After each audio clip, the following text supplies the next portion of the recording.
what the world teaches us, or what the conventional wisdom says, is that it's natural for you to have an exciting relationship. Then you have to have several sexual partners in your lifetime.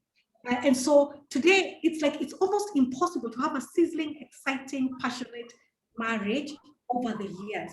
In fact, I remember someone being told, I remember this council where a guy was told, okay, fine, you marry your wife, but at about 40 years, sorry, when she, you know, after you've been married and she hits about 40, 45, don't disturb your wife.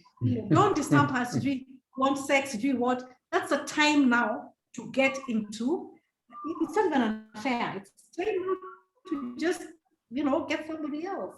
Yeah. You know, so there's so the understanding that you can be in a passionate marriage throughout your lifetime together till death do you part is not something that is commonly talked about. Yeah, listen to radio, listen to TV, listen to, you just won't get that. Yeah. So I think for us, I mean, that's a question. Can you actually, is it possible to marry to one person for 50 years, for 60 years, and actually be passionate at the end of that? Yeah. To actually be hotly in love, to actually love that person?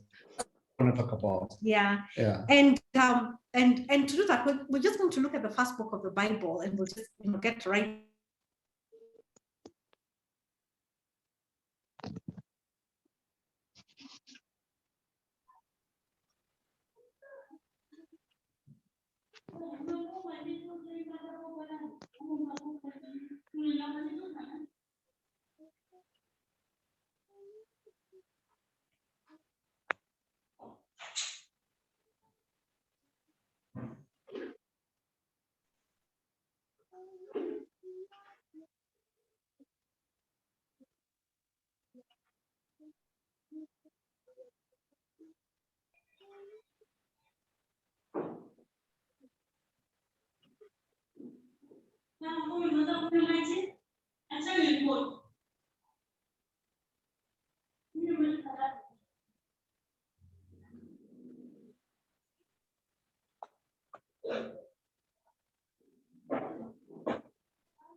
Yes.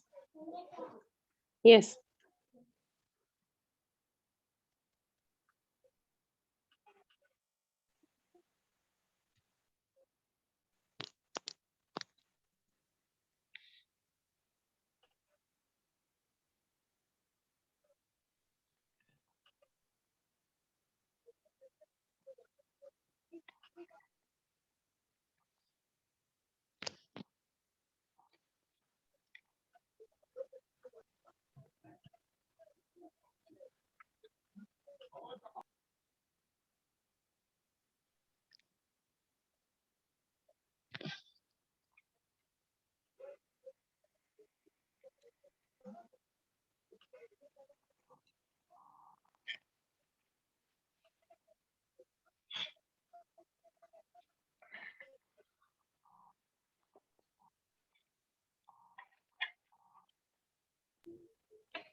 For a minute, and the reason is because our computer went off. So we're going to use our phone. Yeah. Yeah. Are you still there? I hope you're still there. Hope we haven't lost you. Hope you haven't gone to bed and left us. And I hope you can hear us. Let us know if you can hear us. I can see, let me see from the chat. We're still here. Awesome. Awesome. Awesome. So sorry about that. For some reason, we just disconnected. So I'm on my phone now. So the picture might be a little smaller, but we'll just. Yeah, all right. So we'll just go to Genesis 2:23 to 5, chapter 2, verse 23 to 25. This is what it says. The man said, "This is now bone of my bones and flesh of my flesh. She shall be called woman, who shall be taken out of man. For this reason, a man will leave his father and mother and be united to his wife, and they will become one flesh. The man and his wife are both naked, and they felt no shame." I mean, it's so interesting that the Bible just gets X-rated right from the start. And maybe you can talk about the mentor couple who are in their 50s. Shocking revelation. Yeah, actually, what happened is when we were younger, and I think we were just newlyweds. Let me turn this off now. Let me turn this off.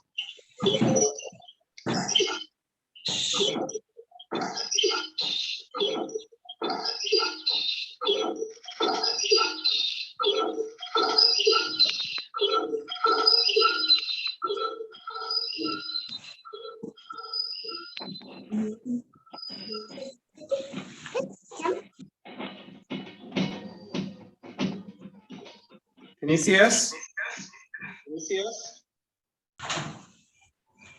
All right. Sorry, we're back.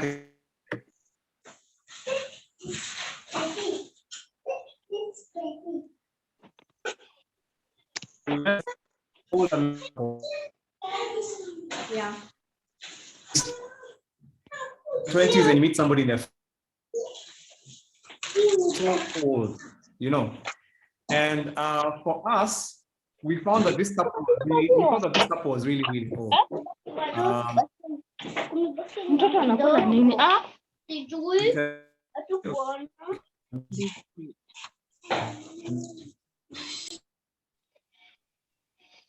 take. All right.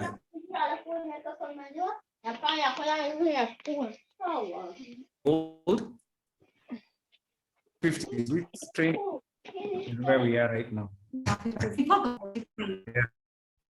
So what? I'm trying to figure out that. Okay, there you go. Thank you for muting. So anyway, with this couple, I think we went for advice. Yeah. One of the funny thing is when we asked them for help, and I remember just one of the days they were talking about sex, and they basically told us, "You guys, you're just newlyweds." I think that time we're not even 2 years. Yeah. In fact, it must have been our first year. We were probably in our first year. Yes. Yeah. And they said, "You guys are like nursery school. Like you don't even understand anything." I mean, that time we were young. I mean, I was a rugby player. I was feeling like a very hot guy. My wife was even hotter. And then these guys told us, when you're young, you think you know stuff. But actually, when it comes to sex, you guys are like nursery school. Really, you don't understand anything. And they said, when you get to our age, you will really understand sex. And you'll be like in another level. Yeah. And I remember just thinking, are these guys kidding? In fact, I felt sorry for them. I was like, sorry. Maybe you guys have issues. You are not exposed. Maybe you guys weren't exposed. Maybe you guys just, I remember just laughing and thinking, Ati what? Yeah. It's like your grandpa telling you Ati, sex like, is great. Like he has better sex than you. I remember just thinking, look, I'm strong, we're young, we have energy. How can you actually enjoy it?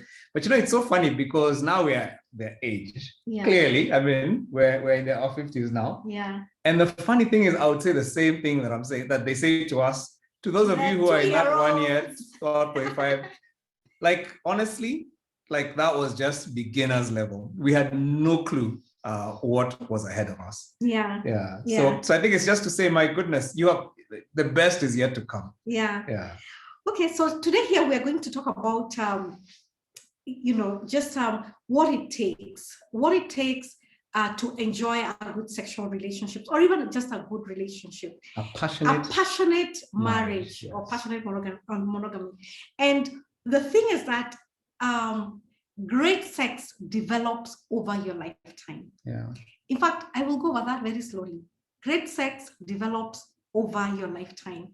And the problem is that when we watch movies and we see Hollywood, those guys seem to be having a lot of great sex, and that one night stand. Yeah, that one night stand, or that very passionate sex, you're just seeing clothes strewn all over the floor. I mean, it is so crazy, the things that we watch. And but if sex was everything that it took to have a good marriage, then the Hollywood stars really should all be happily married. Yeah. And so I think there is something that we're really being fooled about, what does it take to have a good sex life, and what does it take to have a good marriage? Yeah. And I think the number one lie that is out there and that the enemy really throws out is that sex is purely a biological act. It's nothing more than just scratching or eating food. In fact, it's usually touted that, it's just that, it's just biological. There's nothing more to it. Maybe that is why porn is something that, is really touted out there. Use it, to make your sex life exciting. And that's when you're thinking of sex purely as a biological need. And no wonder then that most of our education about sex in our society has to do with physical techniques. You just do this, and you have an amazing time. And the problem with this approach is that as human beings, we are not just physical. There is more to us than just being physical. We're not just a body. We actually are spirit. We have a spirit, we have a soul, we have a heart, that is emotions.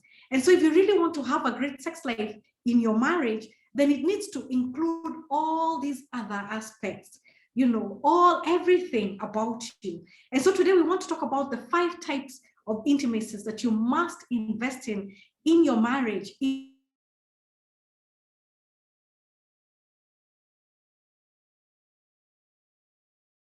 And the first one that we're going to be talking about is spiritual intimacy. Yeah. Now, as we have said before, the Bible says that we are spirit. God is spirit. That means that at our deepest level, as human beings, because we're created in God's image, we too are spiritual beings.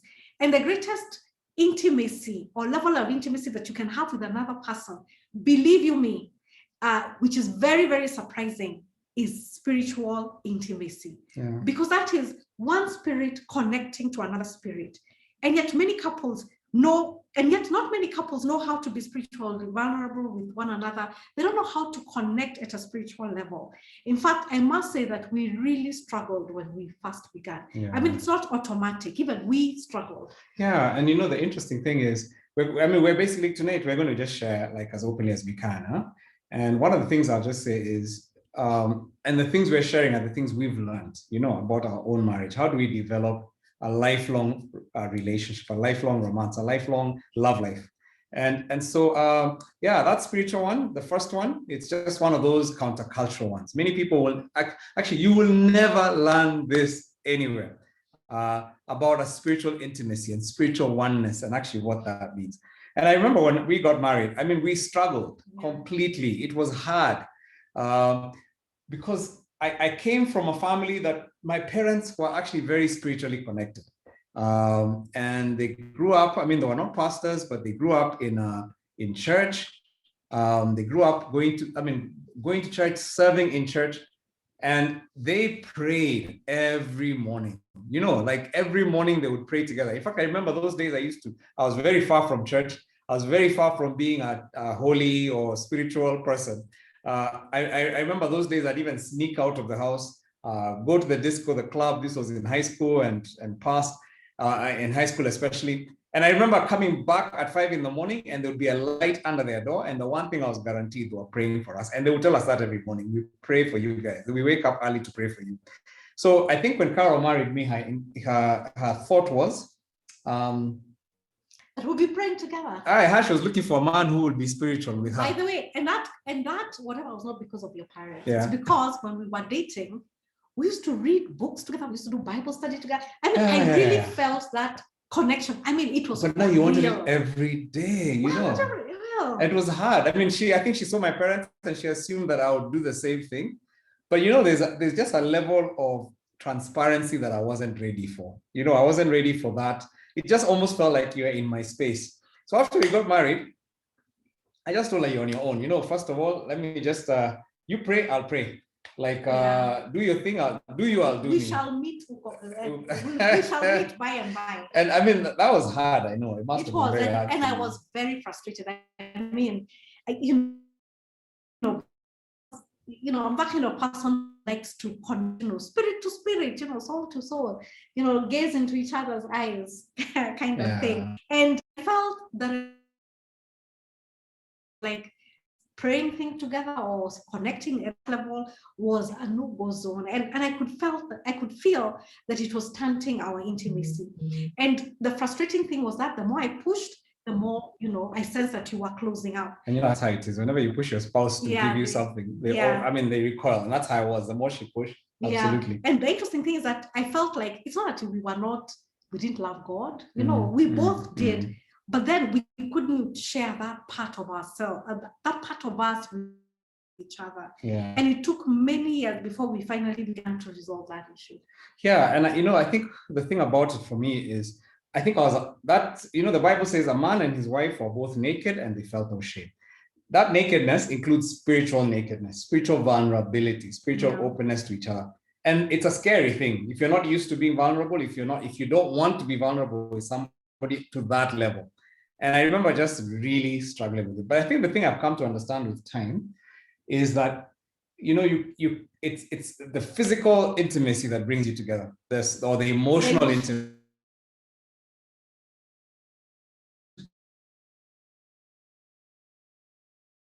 Spiritual intimacy is the glue that will carry life, will carry you through the difficult, give you passionate monogamy long after the wedding day, long after you say I do. Yeah. And I realized that the truth be told is that when we even do prayer walks, we feel connected with way more than anything else. Feel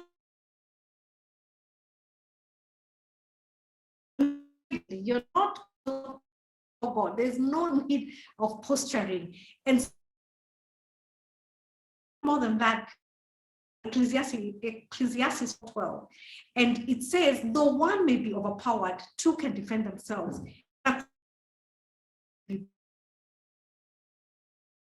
One, when we are praying together as a couple, then it gives us a common strength. And here, when we look at the verse, when it means, and it takes of a relationship, that kind of trinity for your marriage to succeed and for it to be able to weather the storms. And I think in our lives, we have seen couples who have broken up when they encountered a challenge that was too big for them. I think in one case, a couple got a severely disabled child, and that marriage broke. I mean, it just broke. It just could not take that kind of strain or stress. And then the other one was the man's parents were going through, I think, a separation or something.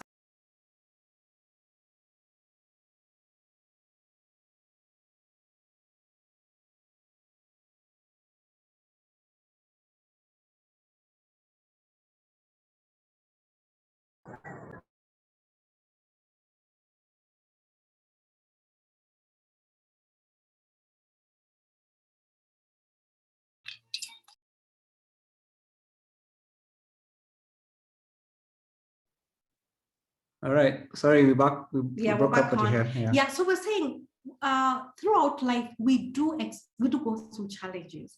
It might be an illness, it might be a loss of job, whatever it is. You do need something that will hold you together.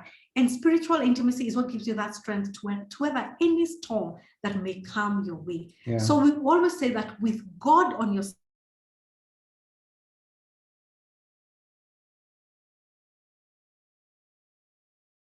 side, then nothing is impossible for the two of you. So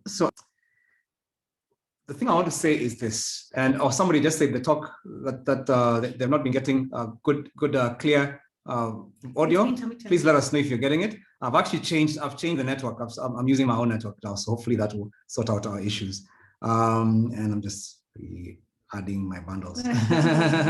So I think what we're saying, and the funny thing is, it sounded like it just sounds so spiritual. By the time somebody's telling you, pray together as a couple, like be spiritually united. It's like, that sounds so church, it's like, who does that? Yeah, I mean, why is that so important, But I think one of the things I've just come to realize is, like Carol says, we are spirit beings. Before you're anything else, the Bible says you're a spirit being.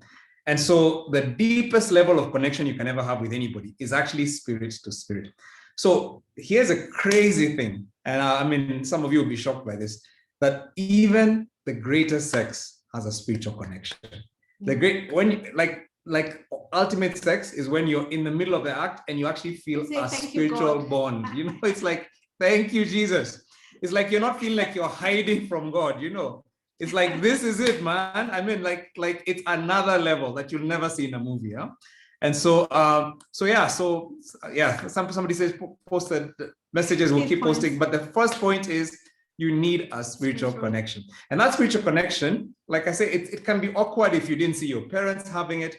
It's awkward if you don't know how to do it. Sometimes you just feel, especially for the guys, sometimes you feel oh my gosh, what is this I'm being asked to do? I don't want to be manipulated into being anything I'm not. But I don't think it's asking for you to be something you're not. I think for me, what I'd say is, if you want to grow in your spiritual connection, first of all, understanding as the husband that you are the authority of your house spiritually, and your house will only go as far spiritually as you. So I think one of the things I challenge the men is just to understand that's your role, to lead your family spiritually. It doesn't mean that you're the one who prays like 1 hour prayers when Mama so-and-so is there. That's not the whole point. The point is that you're the one who sets the temperature in that way. So how do you develop a spiritual connection? By the way, one of the things we do when you do like our Ndoa Cup class, we actually make this one of the things that happens in the Ndoa class. You actually go and pray together. We actually get you not at home, you actually come together in a space, and we actually have an experience where we teach people how to pray together, and they realize this is not some spiritual mambo jumbo. This is connecting with the divine. This is a divine connection you're creating together. So some Joy asked, how do you develop a spiritual connection if your partner is not born again? I will say it's not easy. I will say it's a very difficult thing, but I also believe the book of Peter, 2 Peter talks about the fact that, as a believing wife, that you actually have a role in interceding for your husband, that your faith is what will actually purify him. It's your faith that will bring him to God. And so in a sense, part of your role at this point, maybe as a wife, as a spiritual wife, is to say, how do I pray for my husband? How do I model godly values at home in a way that will attract him to Jesus? How do I even pray for him? Maybe at this point, it's me who has to even give some leadership in the spiritual area because he's not ready to do it. So I don't think we shut you out because your husband isn't a believer. Yeah. Fidel says, allow me to comment. We highly recommend monogamy, whereas we came from an African setup where our parents and grandparents were polygamous. Are we saying they sin? I don't think that's what we're saying. I think that every culture, if you read the book of Acts, it says God created every culture. Acts chapter 15, I think, 15:11, when Paul was in the city of Athens, he was debating with some intellectuals. And he says, God created every culture and set them in the place that they're in, so that in their way they will find him. So God existed in every culture long before any missionary came. And I think that's one of the things I like to encourage people, is to understand that every culture had the evidence of God. Read the book of Romans chapter 1, it talks about that God had already revealed his divine nature to every culture. So I don't think I would say that our parents sin. But I think what happens is when revelation comes, you're able to actually critique your culture and to see the things that are God-like, and then to see the things in every culture, because every culture, regardless of what culture it is, has things that are not God-like. And so I just want to put that out of the way. In fact, I usually teach a class on the gospel in Africa. And many times I teach people think that the gospel was a Western religion. I teach them, actually, the gospel was in Africa for generations before it ever went to Europe. That's another topic for another day. Maybe you should take my class, gospel in Africa. But very quickly, maybe just some of the things that we can do together to grow spiritually. So wait, before you go there, I was just going to say to Fidel that I don't think that they were sinners, but now that we have revelation, we start to understand something different. Yeah. And one of the things that I look through the scriptures, and I look at families that were polygamous, because even in the scripture, there were polygamous families. I mean, Abraham was polygamous. David was polygamous. All those families in their culture, they were polygamous. But the reality is, when you look at creation and what God intended versus what human beings did, you're going to see a difference, because God did not create a polygamous model for marriage. He made them male and female in his image.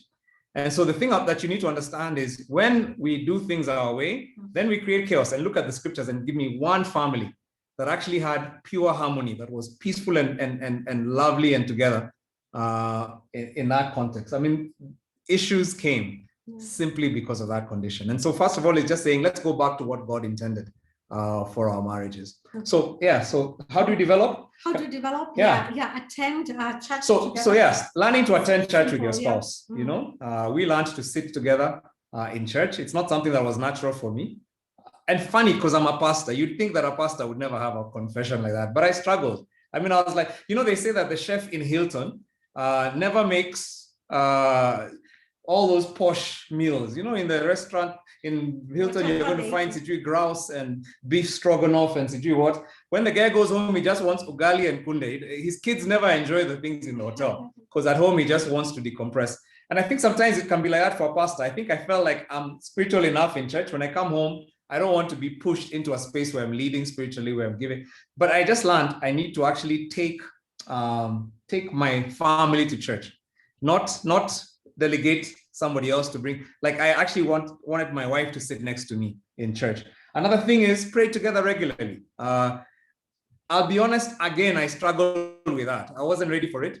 So in those early days, and that sounds really weird for a pastor to say that, but in those early days, remember we agreed we'd pray once a week. Yeah. I was like, at least let's just start. Baby steps. So once a week, we'd sit down and she'd share her prayer requests, I'd share mine, and we'd just say a prayer. Yeah. But you know what? With time, we found that we were able to grow and more, and even start to include our kids. Serving together is powerful. I really encourage couples who are able to serve together, serve in ministry together, serve in some outreach thing together. You'll be amazed how just serving together makes you think outside yourselves and start being able to give to a cause together. That's something you can even get somebody who's not a believer to do by just saying, if he's passionate about a certain cause, if it's a Rotary, whatever it is, just joining them in that, because it's godly to give, and say, how can we serve together, society? Fellowshipping with other couples who have similar values, looking for couples who have values. So one of the ways that we try and create a context for that is through things like Noah, through Couples and Money, where when you come into a class like that, these are some of the classes we offer, you do it with other couples, and what happens is you develop other friends who have different values. And so that's other ways that you start now creating a friendship around you of people who have deeper values or different values. Yeah. So those are some of the ways that you begin to grow. I'd imagine for the person here who's listening and their spouse is not a believer or might not even be interested in growing spiritually together, there's always the place, by the way, to pray and to ask and to pray for them, but to do it in an active way. Begin by, in a sense, just asking, how was your day? How was, what are you, what are some of the concerns that you have? Or if you hear that they're doing a business deal and they, you can say, can I pray for you? And you pray for them. At the end of the day, so there are things that you can do where you decide, I'm actually going to be praying for this person and to be actively asking them for prayer requests. Of course, not bombarding them. What do you want me to pray about? What do you want me to pray about? But with, tactfully, if you know that they are facing something, nobody refuses prayer. And with time, you're going to see God is going to answer those prayers, and He's going to begin turning around your spouse to actually saying, hey, this God who you serve, perhaps, again, what are you saying about them? And they may take an interest, even in beginning to come to. So somebody just said, I love this, Anonymous. Thanks for keeping it real. By the way, guys, keep it as real as possible. Don't have to agree with everything we're saying. Anonymous says, a lot of what you're saying makes sense for keeping couples together. I'm not sure it keeps the passion burning. You end up as great friends, but not lovers. Let me say this. The foundation for great lovers is friendship. Like great lovers without a friendship underneath, friendship is what builds trust. It builds solidity. It builds that thing of, I will never leave you. I'm with you for here forever. That's what builds passion. Because at the end, when you have passion without that foundation, it flares up and yes, you're on the ceiling screaming and yes, all that stuff. But then tomorrow, I don't trust you. So don't listen to this as, oh my gosh, this is nice for friendship, but passion is different. No. Those things are like this. Passion is built on a foundation of friendship. So please keep that in mind even as we talk. So we're going to talk about 5 areas, but just keep that in mind. In fact, the reason we started with these other areas and not sex, which we'll get to, or emotional connection, which we'll get to, is because these are the foundation. All right. Okay, but thank you for that question nevertheless. Now, so apart from a spirit to spirit connection, we also need to develop a soul to soul connection. In other words, we need to become soulmates. And this is the friendship part of a marriage. And I think one of the things that, we find amazing about our parents was just, that whole thing of them being such good friends and being able to talk about whatever issues, to talk about all day, all issues. In fact, I know that even for my own parents, I used to wonder, you're not bored, you're not running out of things to talk about. And when we first meet our spouses, we are 2 different people with with different spheres of interest. Now, you have your own spheres of interest, your spouse has theirs. And you don't necessarily understand or even enjoy what your spouse is world is, you just love them so much. You know, those early days, you just love them so much. You're willing to do whatever it takes just to be with them. I know for me, I used to be willing to take him for rugby games. My goodness.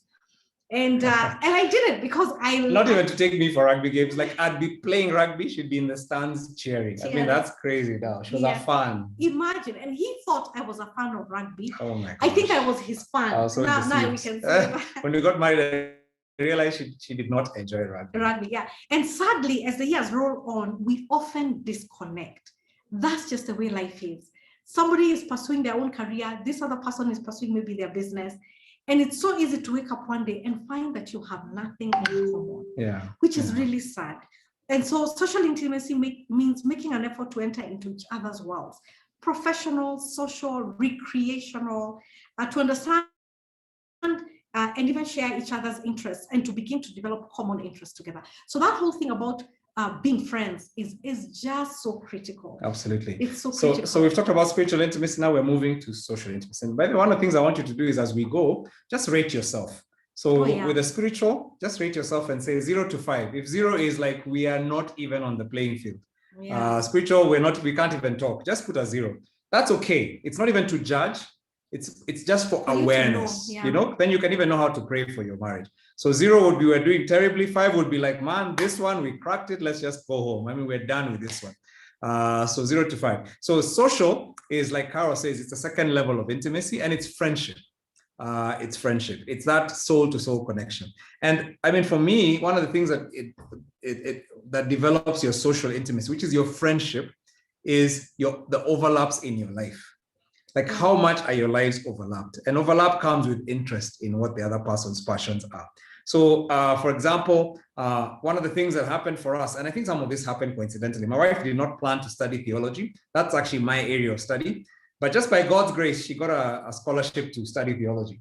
So she understands my world. I mean, she studied the same thing, a shorter degree, but I mean, it was a basic degree in theology. And so because she has that, she really understands my world. And then she studied psychology. And I think for me, I always say I studied through the window, because she'd come home and talk about what she's learning, and she'd leave her books. And so, I mean, when she was studying, because I was finished, I basically just studied with her. I mean, it's interesting because I developed an interest in just understanding what she was studying. Now, the funny thing is, I find that we really affect each other.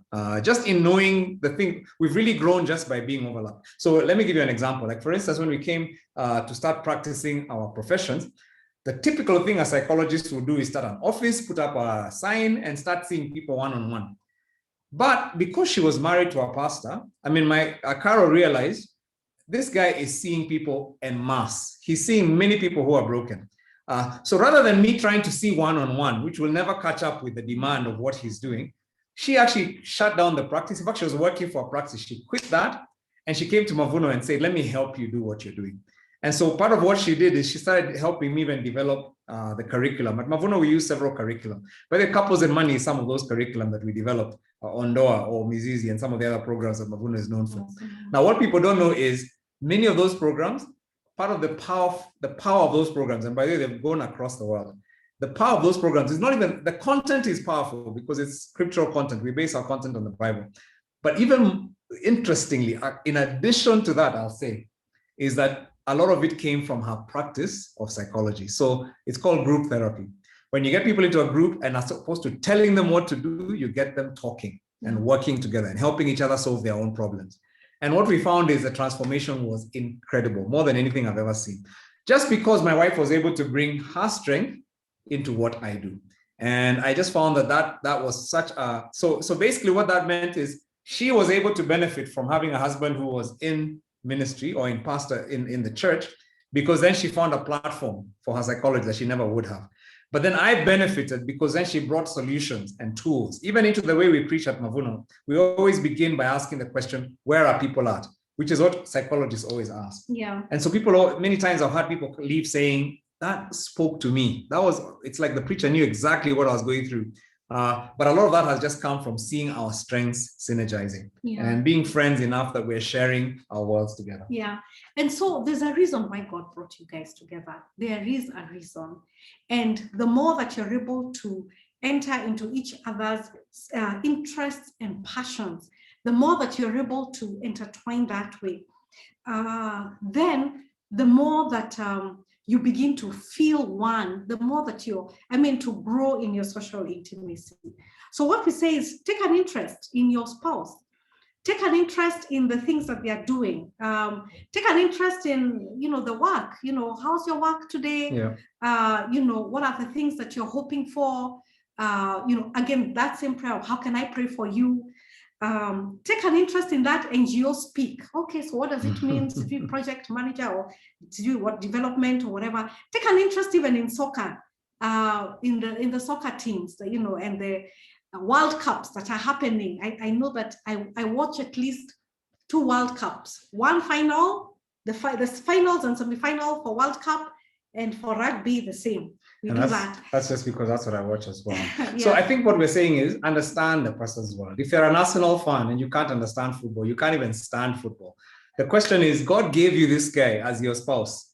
So how do you begin to develop an interest in the things he's developed? Some of the times I find that a husband has to go out of home to sit with his buddies to enjoy it, because nobody at home really understands what his passions are. Yeah. But what about if you said, hey, bring your friends over, let them come, I'll cook for them, let them come and watch the finals in my house. Yeah. There's a place where now you're beginning to, and then get to understand what are they passionate about, begin to understand, wear the t-shirts. Yeah. I mean, that's just a way of entering the person's world, and vice versa, beginning to understand how the more overlap you have in your worlds, the more you can talk. And the funny thing about it is I feel like Kara and I, we're such good friends because everything I do, she shows an interest in, and vice versa. So I think I'm a beekeeper and farmer, and you by default have become one. You don't like bees, but I've decided to engage. You decided now you help me with the honey. Yeah. Engage where you can. Engage where you can. Let me just talk maybe to women at this particular time. Yeah. The times as a woman you say, oh, my husband is not around, he prefers to go out and be out with the boys. Now, Yani, no amount of telling him, complaining about that will make a difference. What you can do is exactly what he has said. There's a soccer game, Arsenal, offer to cook, offer to have that nyama choma, offer to do those things in your house. Believe you me, Yani, that may make a big difference in your lives, where he begins to see, oh, you care about my interests. Yeah. You really do, yeah. And that is how, you begin to overcome some of the challenges that are there where there's no connection as far as that social connection is concerned. Understand her workplace, understand what she's interested in, the things that she's passionate about, understand them. And I think for me, I've tried to make an effort as well to understand the things that my wife is interested in. I mean, I've found myself, when I'm watching a movie with her, by the way, for me, I'm just the guy's guy when it comes to movies. I like the more violent, the more loud, the better. But when I'm with her and we're together at home and we want to watch something, I'll look for a nice rom-com or something that has, because I know that's what she wants to watch. That's what makes her happy.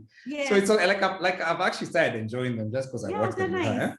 I just never want to become like our parents watching Maria like that. I've got to. No, we're not let's draw a line. Let's just draw a line there. If you ever get there, you're alone.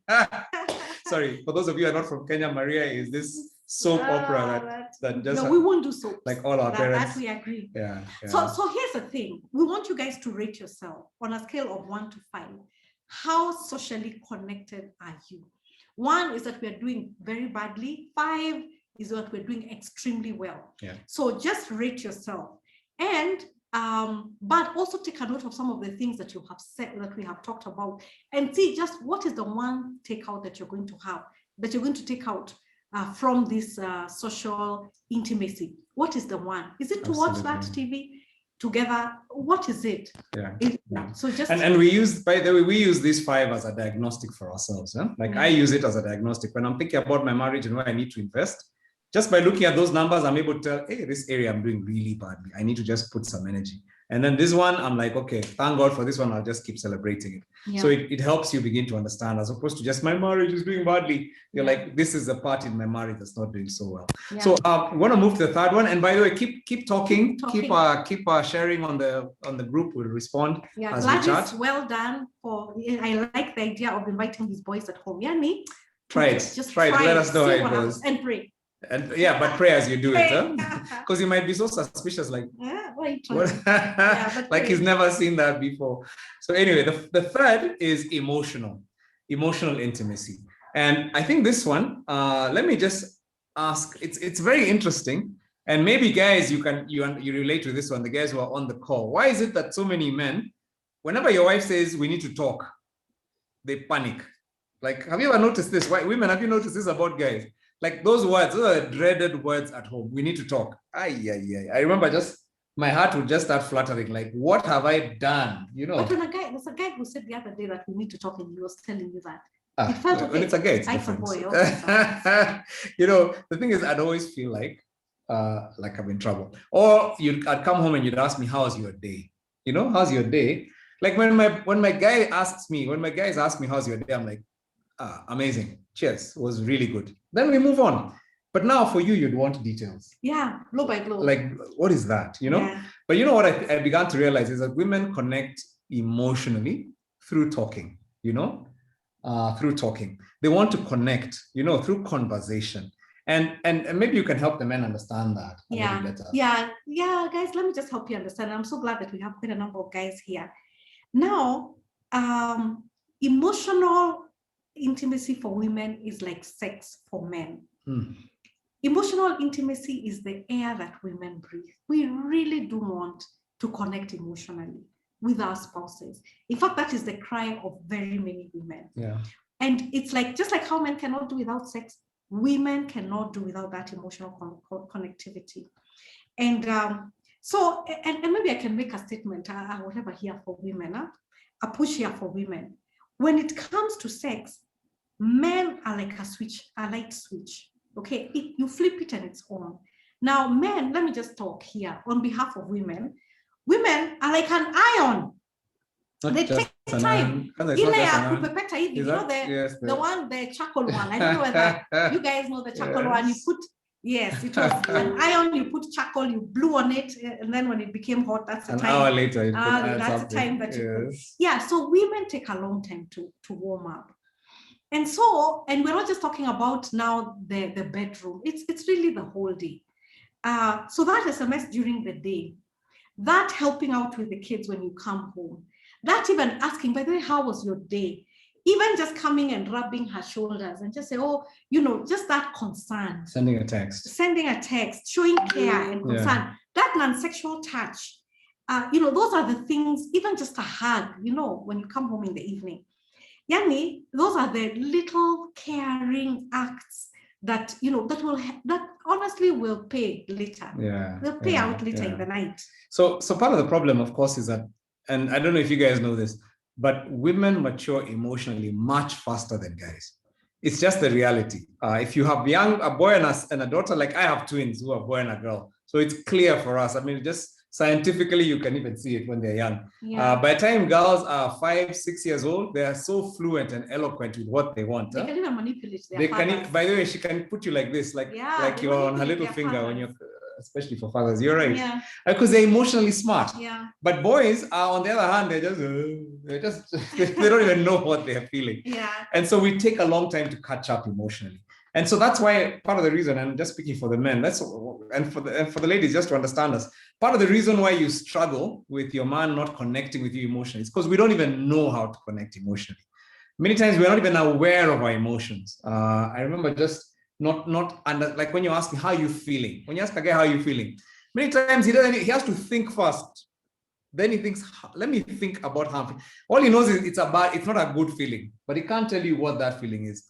But if you ask a woman how you feeling, she'll tell you, man, I'm so angry. How could she say that? Who does she think she is? She pulled me down. It's like she already knows exactly the source of that feeling, why she's feeling bad. But a guy is just like, so what does he do? He just goes to the remote, puts on the TV, and he's just trying to sort out. In fact, he's trying to get away from the bad feeling because he's not even self-aware. So I think what happened is when I was older, like I think it was my 30s, 40s, that I began to actually catch up slowly, emotionally. And I still remember the first time we watched a sad movie and we were watching with you. And I remember just feeling like water on my eyes. And I was like, fuck, I think I asked you, what is this? Like, I don't know, my eyes are sick. Like, I couldn't even tell I was feeling sad. You know, That's just that's where guys are. But the ladies, the good news is we eventually catch up. You do eventually catch up. In our 40s and 50s. So just hang in there. He'll come around. And I must say, when it comes to emotional connectivity, as a woman, you may have to take lead on this one. Yeah. So how do you grow? How do you grow? Yeah, how do you grow? I think I think again it's just those I guess I don't know, maybe just the questions that we ask. I know that in our house we have this whole thing of asking what's your high and what is your low. Yes. And it's in a very non-threatening way. And the whole family, the kids and ourselves get to share highs and lows. So you get to know what the other person is going through or what their day was like. And so I think that is one of the ways really of, but I feel that as a woman, you do need to take a lead on this one. And there's somebody here who has asked, when you're dying of loneliness in a marriage and okay, so as I said, as a woman, you do need to take lead on this one. And sometimes it may just come from complimenting the man, you know, by just appreciating, by just saying, I really, or even just to say thank you so much for doing this or the other. I really appreciate it. I really appreciate this about you. And it's, and you will find that with time, that will melt the ice. So what you're saying is praise. You practice it on the person. Appreciation or praise. What is it that you're thankful about this person, what they have done, or something about themselves? You know, it's interesting when you're in Nigeria. Remember in Nigeria, they have this thing, like I'd never heard of anything so crazy. They call it eulogizing. So eulogizing is eulogize your husband. Yeah. And basically, like literally, when the wife was bringing food, she'd be talking about the greatness of his ancestors. I mean, Nigerians are crazy. Like she's saying, you're from the great king. You know, your family is amazing. I'm so glad to be in this family. Your great grandfather was called this. He won wars. You're a winner as well. Like I was like, these guys are insane. But they have this thing called eulogizing, where you sing the praises of your leader. You sing the praises, if it's your husband, of your husband. And it's crazy because praise is a powerful weapon, isn't it? Because I mean, it's just one of the ways to get to a man's heart. It really is. And I think through respecting him, even and by the way, just by affirmation, because many times when a guy is crushed in his emotions, he doesn't know how to respond. So just by affirmation, like he's lost his job, he hasn't done well at work, he doesn't know what to do. And just by constant affirmation, that's a good way for a wife to. And for a woman to click this, for me, the thing that clicked it for me was when I realized Ephesians 6 is very real, or Ephesians 5, the marriage passage, where it says, the husband is the head of the home. And for me, what I realized is that is a God ordained, whether I like it or not, whether I feel like it or not, whether I agree with it or not. In every organization, there needs to be a head. At our places of work, there are CEOs. You know, there has to be a leader. And the way God has worked it out socially is that the man is the head of the home. So when that clicked in my head, I was like, I actually need to honor this man as unto the Lord. So whatever it is that he's doing, I take it as a gift, not as something that is in his JD to do, not that is his role. But I was like, this is what it means. I need to honor this man. He's the head of the home as instituted by God. And I think that really just helped shift my mind from why should I praise this man? Even me, I need praise. No. I was like, let me do that. It's interesting. And you speak to women, and thanks for that. I want to speak to the guys. And for the guys, let me say this. And I mean, Felix says women are like iron, at times makes women to be lazy when it comes to intimacy. Yes. But let me say this. For me, what I'd say to guys is this, that it's understanding your wife's need. We're not created the same. So when you judge her on your basis, then you're being unfair because she wasn't created like you. It's like expecting her to react to you sexually the same way you do. It's different. Emotional connection is a major need for her. So one of the things I did, because I mean, my mind is just one of those where I'm like, okay, I can't feel it. Like, it's just, I'm not feeling it. I've been told it's just not connecting. So what I realized at one point, and I think this is when I began to become a wiser man than I'd been in the early days of my marriage, is I just decided, okay, so what does my wife need? She needs affirmation. She needs love. She needs words of affection. Words of affection. And those are things that I may not be feeling them at the time, but it doesn't cost me to say them. So, okay, sorry, maybe women should close their ears at this one. Huh? So what I did is I actually did what I'm really good at. I took my phone and I scheduled. So this sounds really crazy. So I'd be like Tuesday, 9 o'clock, send text. Wednesday, 12 p.m., make a call. And what I'd do is that text would just be I love you, babe. Hope you're doing well. Hey, how are you doing right now? What are you wearing? Like a emoji. Just it's actually scheduled. Like I actually had to, it's like for me, the important things in life, I schedule them. So I was like, Sawa, if I don't schedule this, I'll forget it. It sounds very spontaneous, it sounds very unromantic, but it has results. And so what I even did is I scheduled to the point of even putting my wake up alarm. It says wake up. Instead of saying wake up, it says hug Carol now. So I'd wake up in the morning, I just go, oh, babe, I love you so much. And then I'd start my day. And in the evening, there's one for kiss Carol now. I mean, it was ridiculous, Yeah. But then your feelings caught up. But I did it consistently. It's not even that my feelings caught up. I think, first of all, you thawed. Yes. Like you began to really become I think you began to feel loved. In fact, I'll never forget, because I think it felt like I was loving this empty pit. Like I love you. And it's like, she's not feeling this story. I think one day I told you I love you and you said, I really know that. And I was like, you've been consistent.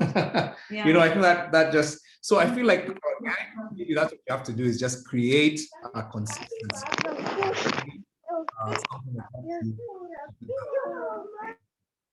So, okay, somebody says men's brains are often said to be made of little boxes. We have a box for everything. We have a box for the job, our wives, children. But the rule is that boxes don't touch each other. Women's brains are made of a big ball of wire and everything is connected to everything. Absolutely. But what I'm trying to say is, as we grow older, our boxes will start to touch. And the key thing is to understand that I do need to make sure my box touches my wife. I need to make sure that I'm meeting her emotional need. And funny thing is, when you start with that little text in the morning and make that phone call at lunch, you'd be so surprised to find that by the time you get home and you've been loving during the day, that she will actually respond sexually to your advance. So I found that very interesting. That foreplay doesn't start in bed in the middle of the night when you start doing where are you. It starts much earlier. And that was a lesson I think I had to learn gradually. Yeah. So let's move to the fourth one. Yeah, so on a scale of 1 to 5, just write yourself emotionally, how intimate are you? And then maybe from some of the things that we have been talking about, write the one thing that caught your attention and that you're going to start doing with your spouse. Absolutely. So physical intimacy. Physical intimacy, which is really talking about sex, but also touch. The interesting thing about physical nakedness, or being naked and unashamed, when we read that story, the man and the wife were naked and not ashamed. We assume that it's just talking about sex. We assume it's talking about physical nakedness.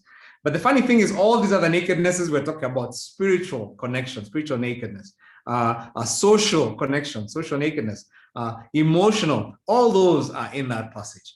And so physical intimacy is the key thing to understand, is that it's built on the rest. Everything else we'll be talking about. You will not have great sex if you just focus on technique. And this is what the world teaches you, is like, just get a new style, figure out how to, enhance what can you drink, what can you wear, what tools can you use, what can you watch. That's focusing on just the biology. And like Carol said, we're not just biological beings. We are spirit beings. We have souls. All these areas have to connect for us to actually enjoy the best sex ever. And I think that's why, I'll just incidentally, I'll say this is why I believe God asks us to reserve sex for marriage. It sounds archaic.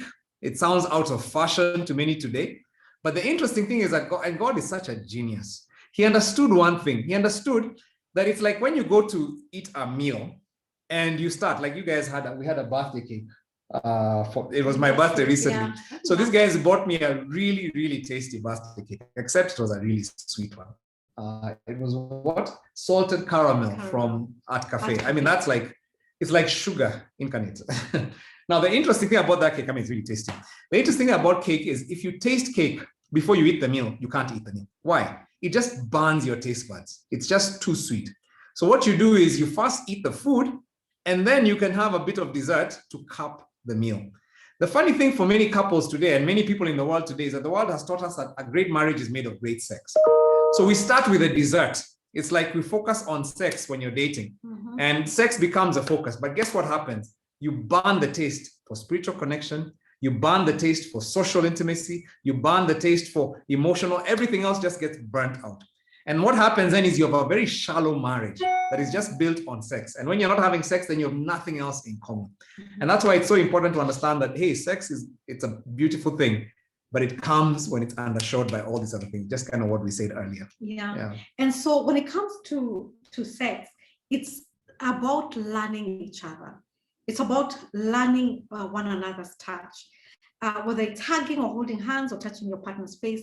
It's here what it's about is being vulnerable, enough to discuss, with your partner what turns you on. Now, if you're not friends, if you don't have that emotional connectivity, no, you can't. It's very hard after sex. By the way, this is why people talk about having sex with the lights off.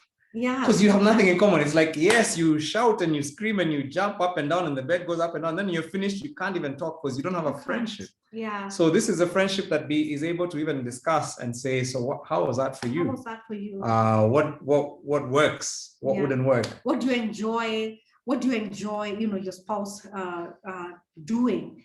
And it's not about faking it until you make it. It's not even about performance, by the way. It's important, even from today, whatever past sexual histories there were, it's important to give yourselves an L plate, which is a learner's plate. And it's permission, and this is a permission to explore and discover each other's tastes and preferences. And that is where great sex begins, when you can be open about your preferences, about what it turns you on, about even what you appreciate, even during the sexual act. That is what makes for great sex. Have you ever had sex until you want to pray? Like you pray afterwards, like Jesus. You're like, oh God, thank you, God, oh thank God. you, Jesus. That was amazing. Can't even say anything. You're like, oh God, oh God. That's the way it's meant to be, guys. Don't be fooled by the world. It's like it's a connection at every level of your being, and that's what we're creating. We're not created like animals for animal sex, which is recreation. Sorry, it's like for procreation rather.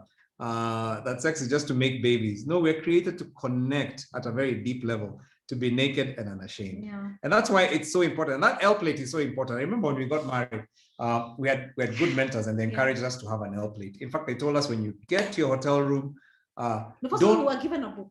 Yes, they gave us a book on sex. They told us it's a Christian book called Intended for Pleasure, which was fantastic. And when they gave us that book, basically they told us, they give us some pieces of advice which were really helpful. For those of you who are getting married soon, the guy who said he's getting married in a month, here's some free advice that we got from our mentors. They said, number one, finish your wedding early. Don't go to don't stay up till 2 with people who have no business being there. Then you go to your first night tired, smelling of smoke. So they said, end your marriage early. So we ended when did our wedding? By 4 we were out and we were off to our honeymoon. But then they also said, when you get to the place, don't stress about having sex. Enjoy each other. So basically they give us shower gels. It's like, just take a shower, give each other a massage, figure out. And if you're extremely tired, fall asleep. That's okay. But figure this thing out, pole. And actually what they told us is read 1 chapter of this book every day and just talk about sex. It was a great beginning. It was a great beginning. Such a good beginning because it led to openness. I think. It really, really did. But what we're saying is that even now, it's not too late for anybody who's listening to kind of go back and just say, why don't we just have an L plate? Yeah. Because as we're saying, no matter what prior sexual experiences you've had before, they don't count with your spouse. They don't count at all. Yeah. Because that was not your spouse. You're not an expert in sex. You're not an expert. In fact, they've taken you back. Yeah. So that whole thing of saying, let's start over, let's just start getting to know one another.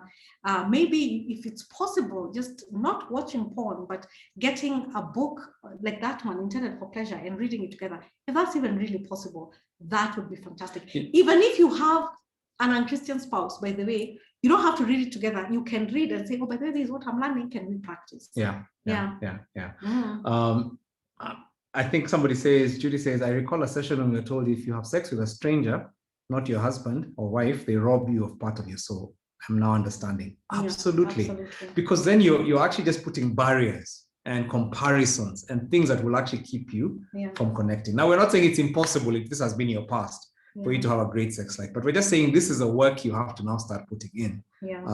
And God is able to give you that, but there's work that has to be put in. One of the things we also learned is not to use sex as a weapon. Yeah. Just Yes. So what we said, maybe I can talk to the ladies because this normally happens. I don't know. Maybe guys do the same thing. I think But they do what we nowadays. I hear of agreed- guys doing this, by the way. doing this. I'm like, I Yeah. don't know. But anyway, one of the things we agreed is that during our time of conflict, it's possible to have a PAX. A PAX. So you guys remember PAX, which was you agreed to cease fire, to put an issue somewhere. You're going to come back and discuss it. And we agreed that conflict is up here. But anything else we don't fight below the belt. Fight below the belt. So again, because of having a friendship, then you're actually able to make those kinds of commitments where you're able to say, yes, we may have disagreed. Yes, we might even be in the middle of a strong disagreement, but it's like, okay, since we're not going to resolve this one tonight, let's make a date. Tomorrow, 5 o'clock, we'll continue the conversation. But now we're going to bed, Cindy. So let's do what married people do. And you're able to actually bless each other. Because that's what a good sexual act is. You're also blessing that. It's for the other person as well. You're giving to the other person. And it's not the wife giving to the man, but it's both sides blessing each other in that way. Yeah. And I think I want to just say to the ladies that sex is a very spiritual, sometimes men can look like animals, like he just wants sex all the time. But let me just speak on behalf of the men on this one. Ladies, the same way you need that emotional connection is the way that guys connect sexually. And what happens with sex is, because I said like we take a long time to mature emotionally, sex is the one thing that just breaks through into an emotional space. And you just find a guy feeling very vulnerable, very open, very connected. And so I think it's just one of those things. I remember one time with my wife, and I think somebody taught you this. It was one of those stages in our marriage where this lady taught you guys with a group of friends about preparing for your husband. And what would happen is she'd come home, out to sleep. First of all, she realized we were both tired. We can't, I can't be super CEO at work. I come home, I'm the super mom, and then I'm super sex vixen in bed, video vixen in bed. No, it can't work. So basically what we had to do is have a conversation. And she said to me, listen, if you allow me when we get home, allow me to just go upstairs, have an hour of a nap, relax, do my thing. You hang out with the kids that first hour, do homework with them or whatever. I'll come and have dinner with you guys, but at least I'll have decompressed. And what happened is I think that was such a revelation, because from then on, it's like she would come downstairs ready. It's like her mind is ready. She's in the right space, and we could have sex because she was ready in that sense. So it's just being able to say, as ladies, you can actually take charge. You can actually negotiate, think through the things that help you be able to be available sexually, because it's enjoyable for both of you if you are available in that way. Okay. So there's somebody here who said, please address the issue of loneliness. Even sex is so dry. And probably as we have been speaking, you can see the areas where you're not connecting with your spouse. But I also suspect that, for anybody here who's experiencing a lot of loneliness, it's also been a place of pain. And so even as we're making these suggestions of you can do this, sometimes it can fly past you because where you are, it can be just a very difficult place. Yeah. So for someone who may find themselves, you've just experienced pain, disappointment, loneliness, and all that, it may be very hard for you to do what we are saying because, just of the position you're in. And our recommendation would be, we're going to be giving a list of counselors who you can see so that you can get your own healing. When you get your own healing, only then are you able to do some of the things that we're talking about. And a good marriage is two whole people serving each other. It's not half me, half, hoping that you'll meet my need, then I can meet your need. It doesn't work that way. It means two whole people, which means whether you're meeting my need or not, I can still meet your need because I'm whole. Yeah, you need so there's a place of just finding that wholeness. Yeah, just seeking healing for the. We said we slept on our first night after wedding and consummated our marriage on the second night. That's us as well. No, I woke you up. Oh yeah, actually we slept and then she woke me up. At 1. She was like, all right, guy, you can't sleep, man. Yeah, we're tired, no, we're fine. So the advice really worked. So we should have sex every time for my emotional needs to be addressed. That has to be a guy. Felicitas, yes. Well, not every. You know what? I think there's also this thing of sex drives and matching those. And we've actually had an asking for the friend recently about that. But I think what we're trying to say is meet each other's needs. And I think what we're saying is if you're finding that your wife is struggling, I mean, sometimes one of the things that we've just learned is to be able to even schedule sex and be able to say, okay, at least these number of nights a week, let's be prepared. You know, the rest, it can even be non-sexual. It could be like, let me give you a foot rub.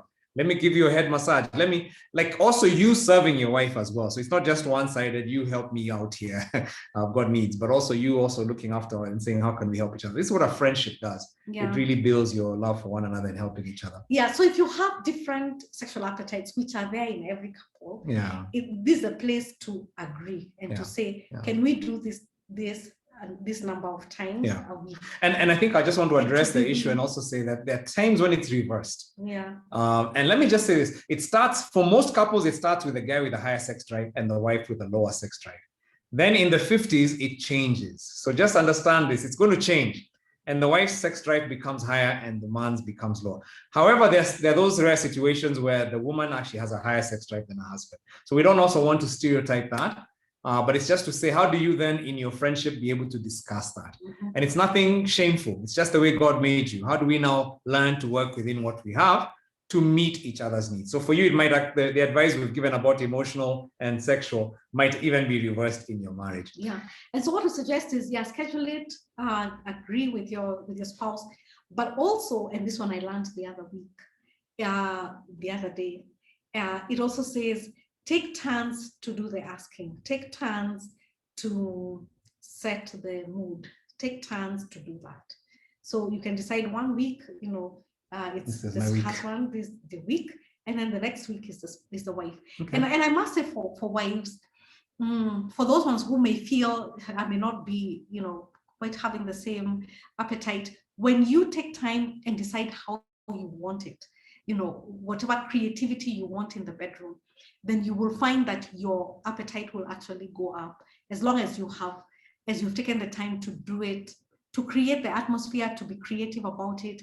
I don't know. Yeah. Like I remember, you also find your appetite coming up. Okay, we're going to move on. Like we usually take a long time to talk about. We sometimes we'll do a whole morning on this seminar, so we're compressing it into this short time. Mm-hmm. So we'll do the fifth one and the last one. And again, it might not look like one of those that you think of as intimacy, but we put it here and we put it last because it's a cause of so many breakups in marriages today. Mm-hmm. It's actually a crisis. And this is financial intimacy, financial nakedness. You know, and the interesting thing about is many times couples they can be married in other things, but not married in their finances. Their marriage is not, their money is not married. And you find that many couples are non-intimate when it comes to their finances. My side hustles, your side hustles. My money, your money. I pay my bills, you pay yours. You help my parents, I help mine.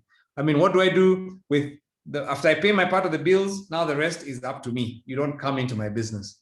And that's a dangerous place to be.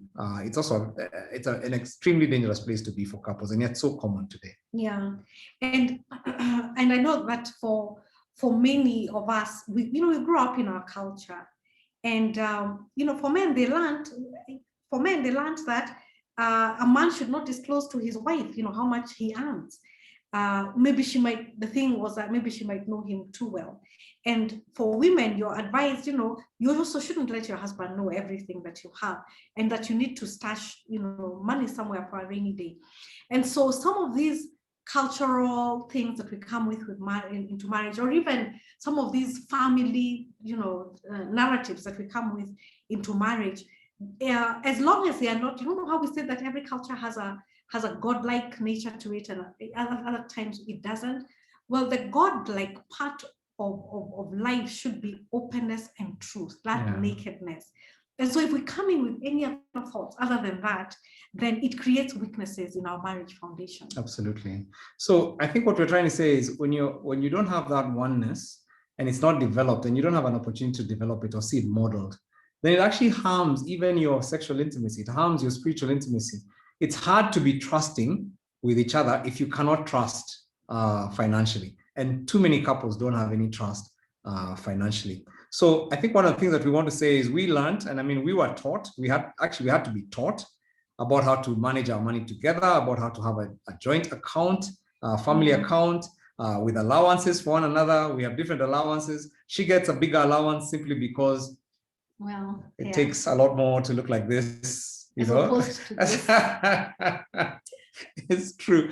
It's true. My haircuts are so cheap. So, I mean, it just costs a lot less to look like this. Huh? And what I found is, we both have full access to the account in this way. And what that has meant is at some points, Carol has had, I mean, at some points, one of us has worked, the other hasn't. Yeah. Simply because of our being able to have been taught to have been one at the beginning, we found that there are situations where she's been the one working and she earned, and not for like a short time, for quite a while. You are kept man. And she supported me. And I was a student and she was the one who was paying the bills. Yeah. But I never felt my self-esteem was hurt. I never felt she looked down on me because that agreement had been there from the beginning. Yeah. And when I am the one who was working and she wasn't working and she was the one in school, again, there was no change in power dynamics. We put all our money in a pot. We have a budget for the family. We have savings for the family, and each of us has an allowance that has nothing to do with who is earning what. Yeah. And that oneness it built a trust and allowed us to be extremely, I mean, I remember that lawyer who was trying to help us make a will. Yeah, and he couldn't believe that we didn't have his. Like the guy was like, I need to have a section with you, and then I need to have a section with your wife. Yeah, his and hers. Because each of you has to have your own will, because there are things that you may not want the other to know. And I'm like, by the way, there's nothing in this world that my wife doesn't know about me. Yeah. And the guy is like, maybe you're saying that and she will agree because you're in the room. But it's true, there's nothing, and the guy actually at one point, in fact, at some point we decided not to work with him because he was just not believing that a couple could be that open with everything, But I think for that financial oneness, you need to have values and to agree, to come to a common understanding of your money. So for us, one of the understandings we had was that this is not his money or my money, it was our money. And we saw, money comes from God. Yeah. Provision comes really from God. So it does not matter who it is coming from. When you have not made that decision as a couple, then that's where the power plays come in. Yeah. So that the person who has the money feels, has the power. And the one who doesn't have the money feels powerless and unable to make any contributions in the home. Absolutely. So that's why it is good to have that. Which is why maybe we do couples and money, because that's actually why we came up with that course. Yeah, it helps you develop. Part of the reason is because we realized that couples just need to develop a safe space where they can even learn to have, just the same way we talk about sex and we're supposed to talk openly about sex, we should be able to talk about money openly. Yeah. But then maybe you've been hurt, maybe you've been in the past, you've been betrayed, or just felt a sense of, I need to cover myself because I'm not sure. Yeah. So we found that unless we create a space where people are helped, because we realize it's actually a major crisis in marriage today. Yeah. So Couples and Money is a tool designed to help to do that. And maybe what we'll do is, as we conclude, is just tell you a bit about it, because for me, it's such a powerful tool that I love sharing it. And there's a couple of you who are in this group I've seen who are actually alumni or people who are actually doing it right now. But one of the things that we have a vision for is actually in fact, we always say that our vision is to raise $1,000 millionaire couples, kingdom dollar millionaires couples who will advance God's agenda in their generation by 2031. We're actually very intentional. It's not just a class, it's a community. It's an invitation to a community. And what we're trying to do is create a community of couples who understand God's values to do their money, who are building that intimacy as an essential part of their marriage. And then with these couples, then create a community with these couples where they can actually help each other to grow. And so that's one of the reasons that we're so excited. It's one of the things we've poured a lot of energy into over the last couple of years. And it's been fun to just see some of the transition, some of the transformation. I think there's probably over 200 couples right now who have gone through it. And interestingly, in fact, there's I don't know I can't remember what talk or what tagline we had thought at one time for some talk or other, where we're saying no romance without finance. And it's true. Sometimes when as a couple you're really struggling to even have that common understanding or language, or you're not financially together, then even something like sex is going to be affected. Absolutely. Or rather, maybe you might be having sex, but it's not drawing you guys together. It is just that very biological act where you feel empty, there's nothing. And I think what we're trying to say is that power play will always destroy. If you're the wife and you're earning more than your husband, there has to be a space where you talk about it. And there has to be a space of oneness. And you can't start talking about it when you get the job. It's harder then. So if these conversations are hard and people are able to come up with a space where it's like, look, it doesn't matter. It's our money. then it makes it easier. I'm not saying it will be, I mean, when guys lose their jobs, because it's so connected with their psyche, it's still hard for us.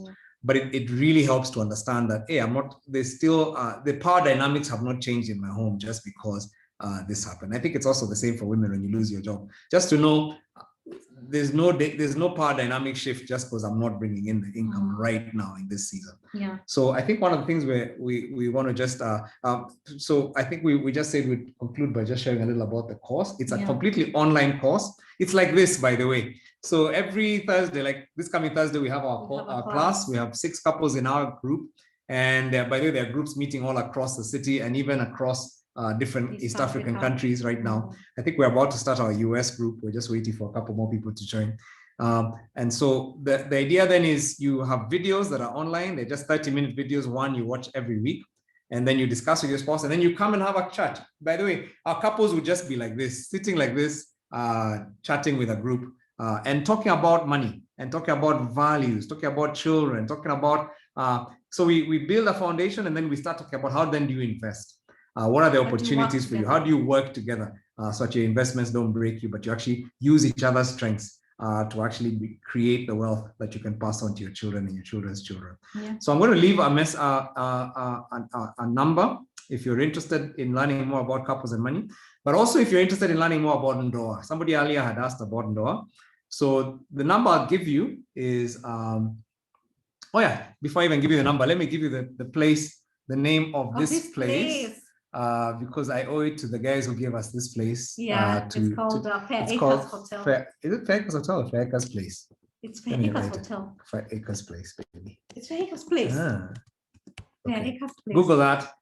It's so nice. Their food is amazing, and it's like got some of the best. It's beautiful. Decor. It's beautiful. Nice it's place. Absolutely good place for a date night. I absolutely think. Yeah. Are we gonna have dessert after this? Yes, I actually. Okay, good. All right.